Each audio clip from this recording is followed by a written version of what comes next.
Bienvenue dans mon monde de détournement d'objets et dans ma galerie d'art en plein air.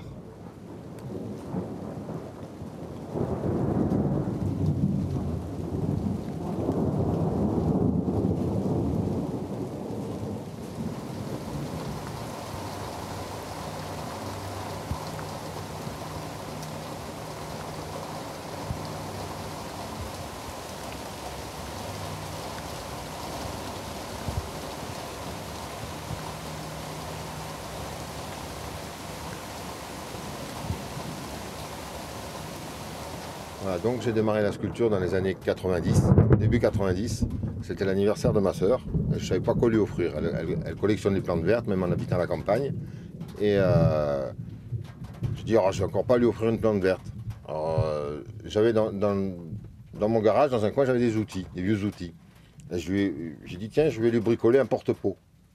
Alors j'ai pris ces vieux outils et j'ai fait avec un pédalier de vélo, une pelle, enfin tout ça, un truc où elle pouvait poser 3 pots de fleurs dessus. Et j'emballe ça dans un papier journal, je fais un joli bolduc et je lui pose sur la table. Et ce jour-là, il y avait bien sûr des amis, la famille. Quand elle déballe, waouh, c'est beau, c'est tout. Et tout le monde me demande où est-ce que j'ai acheté ça. Je dis, ben, c'est moi qui l'ai fait. Oh, c'est vrai? Je dis, ouais. Et ça a commencé comme ça. Et il y a des amis qui ont commencé à m'amener quelques outils, des bouts de ferraille quelconques. Et j'ai démarré comme ça la sculpture. Voilà, donc je fais du détournement d'objets. Les pièces que j'utilise, je ne les touche pas, sauf enlever le coupant, le piquant, hein, bon, parce que c'est normal, hein, on risque de se faire mal avec. Et comment dire, après tous les assemblages que je fais, je marche au feeling.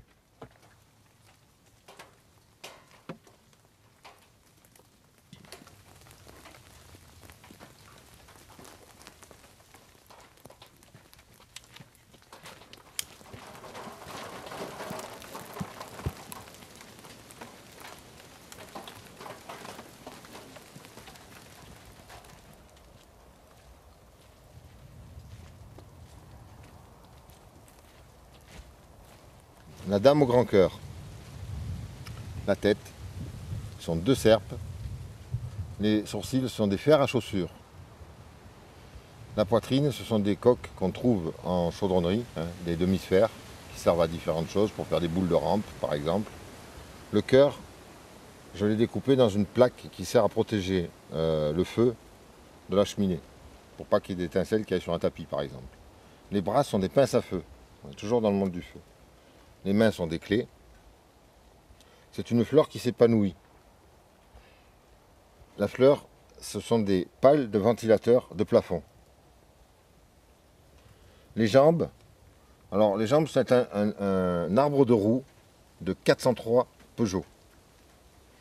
Les pieds sont des cercles de masse en bois. Ces vieilles masses en bois qui servaient à taper dans les champs, par exemple, pour enfoncer un pieu.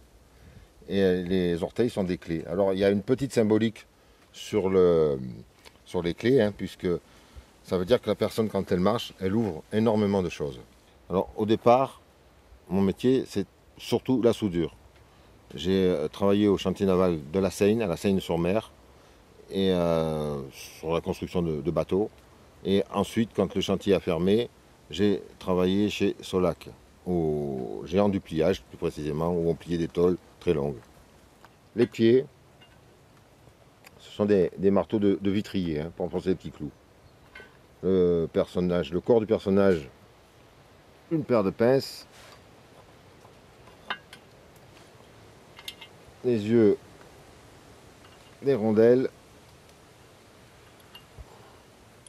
Et les bras sont des petits tire-fonds.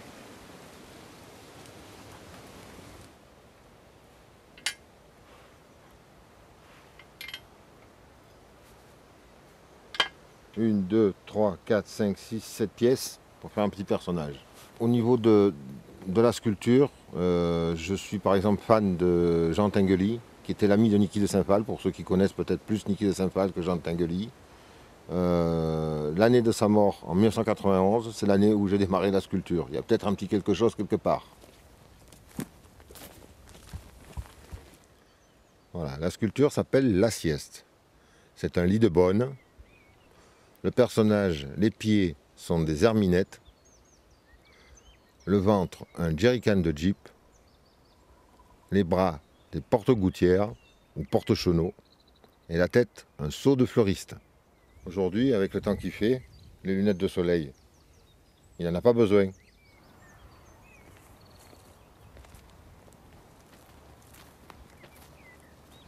Alors la sculpture, son nom c'est « Il manque à l'appel ». Ça fait un petit jeu de mots avec les bras. La tête, c'est un moulin à légumes. Les bras sont des pelles de rempotage, d'où le nom de la sculpture. Et le pied, c'est un champignon de lessiveuse. Et pour les enfants, je l'ai appelé Malpoli, parce qu'il tire la langue.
Alors, j'ai fait ce que j'appelle ma galerie d'art en plein air.